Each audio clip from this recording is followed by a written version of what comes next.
صاحب، جب بھی ہم کسی شخصیت کے بارے میں گفتگو کرتے ہیں بہت سی باتیں ہوتی ہیں اور وہ شخص یاد آتا ہے، اس کی خوبیوں کا ذکر کیا جانا چاہیے، ان کی خوبیوں کا ذکر کیا گیا اور ادب کے حوالے سے ان کا جو کام ہے اس پر گفتگو کی گئی اور میں ان کو اور ہمارے تعلق کی نوعیت بہت قدیم اور بہت پرانی ہے۔ میں نے ان کی کتاب پر، شاید ان کی 2 کتابوں پر لکھا بھی ہے اور میرا اصل یہ جو شاعر ادیب ہوتے ہیں، یہ شاعر ادیب ان کے اندر کوئی ہوتے تو ہیں، ان میں عمروں کے فرق بھی ہوتے ہیں اور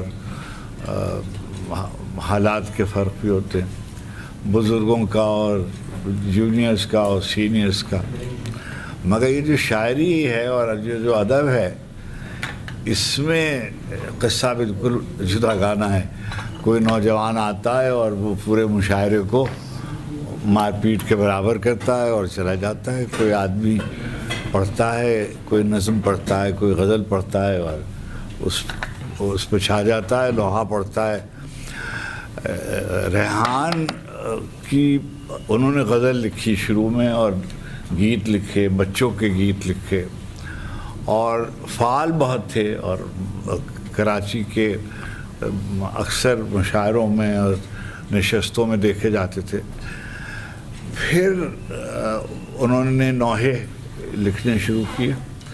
اب یہ جو ہمارے عقیدے کی منزلیں ہوتی ہیں اس کی تفصیل نہیں بتائی جا سکتی، اس لیے کہ ابھی جیسے بعض دوستوں نے ذکر کیا کہ یہ اللہ کی طرف سے ہوتا ہے، توجہ ہوتی ہے، تصرف ہوتا ہے، توفیق ہوتی ہے، اور اس کے سلسلے میں میں بار بار ایک بات یہ کہتا ہوں کہ جو توفیقات ہیں اس کا یہ مشروط ہوتی ہے نیت کے ساتھ اور اخلاص کے ساتھ۔ اگر آپ کے اندر اخلاص ہے اور توفیق اللہ کی طرف سے پھر ودیت ہو جاتی ہے اور آپ لکھنے لگتے ہیں۔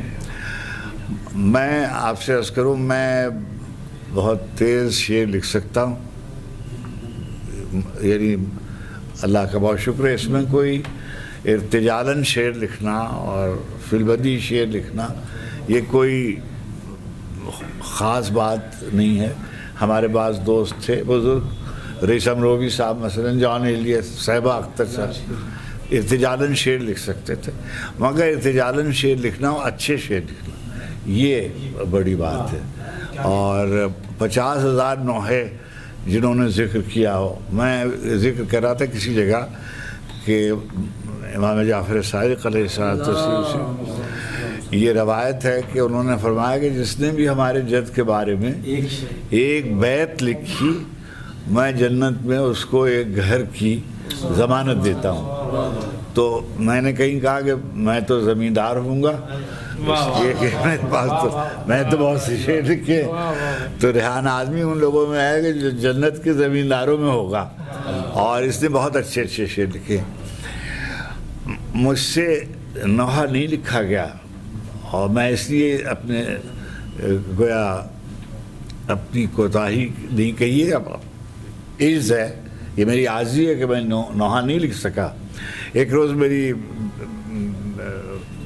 اہلیہ مجھ سے کہنے لگی کہ میں مجلس میں گئی تھی تو مجھ سے کہا گیا ہے کہ تم ان سے کہتی کیوں نہیں ہو کہ نوحہ لکھیں، تو آپ کیوں نہیں نوحہ لکھتے ہیں؟ اچھا، کبھی انہوں نے مجھے زندگی میں کسی چیز کی فرمائش نہیں کی، وہ بالکل ایک، تو میں نے کہا خیر، میں نے ان سے کچھ نہیں کہا، میں خاموشی سے اپنے کمرے میں چلا گیا اور میں نے کہا اچھا میں نوحہ لکھنے کی کوشش کرتا ہوں۔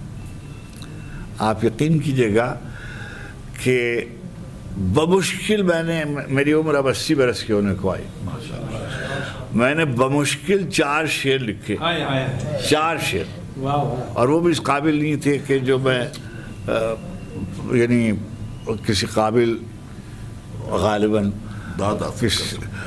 اچھا، میں اس لیے کہہ رہا ہوں کہ نوحہ لکھنا بہت مشکل کام ہے. اب جیسے اس کی ریحان کی ایک کتاب ہے جس کی وجہ سے، اور ایک اس کا نوحہ ہے جس کی وجہ سے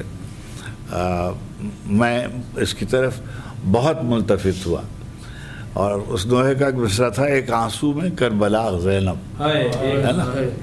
ہے بھائی، یہ ہے نا کسی، ایک آنسو میں کربلا زینب. اچھا ہاں جی ہاں. اب بیٹے جناب زینب سلام اللہ علیہ پر سینکڑوں ہزاروں مصرے اور بیت لکھے گئے، اور پچھلے دنوں میں نے کہیں سے ایک بیت پڑھی اور بہت تردد کے بعد مجھے اس کے شاعر کا نام معلوم ہوا کہ یہ جو نئے ہوتی ہے یہ فارسی زبان میں راز کے معنی میں، راز کا اخفاء کرنے کے معنی میں بھی، ظاہر کرنے کے معنی میں استعمال ہوتا ہے. تو شعر تھا کہ سر نئے در نینوا می ماند، اسرار الہی جو تھے وہ پڑے رہ جاتے. ماند کا مطلب پڑا رہ جانا، یعنی اگر فصیح اردو میں ترجمہ کریں، سر نئے در نینوا می ماند گر زینب نبود. اگر زینب نہیں ہوتی تو اسرار الہی نینوا میں پڑے رہ جاتے. سر نئے در نینوا می ماند گر زینب نبود، کربلا در کربلا می ماند گر زینب نبود. کربلا میں پڑی رہ جاتی، یعنی کربلا میں پڑی رہ جاتی اگر زینب سلام اللہ علیہ نہیں ہوتی. تو یہ جو بینیہ نوحے ہیں یہ لکھنا بہت مشکل کام ہے. اور بینیہ نوحے ہمارے ہاں، میں جیسے ہمارے ہاں ایک بزرگ تھے، اب تو ہر آدمی کیونکہ شاعر اہل بیت ہو گیا ہے. آج کل اردو میں سرکار کوئی ساتھ ہر سیاستدان سینئر سیاسی رہنما ہو گیا، سینئر اینکر ہو گئے، سینئر صحافی، سینئر شاعر. ارے بھائی آپ شاعر ہو یہ بہت عزت کی بات ہے. اس میں کیا یہ کہنا کہ آپ سینئر شاعر. اچھا سینئر شاعر کی عمر، ہمارے دوست یہ بیٹھے ہوئے ہیں رضا سلیمی، انہوں نے قائم کیے ہوئے کہ جو آدمی 78 برس کا ہو گیا ہے وہ سینئر ہے. اچھا 78 برس سے کم کے جو لوگ ہیں وہ سب جونیئر ہیں، یعنی جس میں یہ خود ہیں. تو اب یہ سینئر نوحہ نگار مثلا بلا شبہ نجم آفندی اللہ مقام انہیں نوحے لکھے. میرے زمانے میں جب میری چھوٹی بستی ایک زمانے میں بھی بچہ تھا تو اس زمانے میں ایک بزرگ ہوتے ان کا نام تھا فضل نقوی. وہ کہلاتے تھے شاعر اہل بیت. اور آپ نے نام سنا ہوگا خیامی، ناظر خیامی اور ساغر خیامی. ان کے والد تھے، ان کا نام تھا سید اولاد حسین صاحب، شاعر لکھنوی، للن ثاقبلہ. وہ مجلس میں پڑھتے تھے، وہ کہلاتے تھے حسان اہل بیت. اب جس کو دیکھیے وہ جو ہے وہ شاعر اہل بیت ہو گیا ہے، اور شاعر اہل بیت لکھتا ہے اور جا کر چوتھے ممبر کے چوتھے زینے پر چوڑا ہو کے بیٹھتا ہے اور شعر سنا رہا ہوتا ہے. ایسا ہم سن رہے ہوتے ہیں کہ بھائی ٹھیک ہے یہ آپ بیٹھ سکتے ہیں. مجھے کبھی کبھی کہا جاتا ہے کہ میں بیٹھوں، میری ہمت ڈاکٹر صاحب نہیں ہوتی کہ میں اس ممبر پہ بیٹھوں، سوائے میں نے ایک زندگی میں ایک دفعہ میں ڈاکٹر صاحب لکھنؤ گیا قریش صاحب، تو میرے ساتھ رضا علی عابدی صاحب تھے اور نیر مسعود. تو وہاں مہذب لکھنوی صاحب مجھے لے گئے تو کہ یہ میر علی صاحب کی کربلا ہے اور یہ ان کا ممبر. میں نے کہا میں نے زندگی میں کسی ممبر پہ نہیں بیٹھا، یہ والا ممبر ہے اس پہ میں بیٹھوں گا. لیکن میں اس کے پہلے زینے پہ بیٹھا کہ اس قابل نہیں ہوں کہ میں اس زینے پہ بیٹھوں. تو یہ بڑی بات ہے. کتنے نوحے اس نے ریحان نے لکھے جس پر آپ کو اگر لحن سے نہ بھی پڑھے جائیں، یعنی لحن سے پڑھے جاتے ہیں بلا شبہ. اور یعنی ندیم کا نام آتا ہے، ندیم سرور ماشاءاللہ بہت اچھے نوحے انہوں نے پڑھے ہوئے ہیں اور بھی لوگوں نے ان کو پڑھا ہوا ہے. تو جسے اب ادب تو بیٹے پہلی بات یہ کہ ہر تحریر ادب نہیں ہوتی،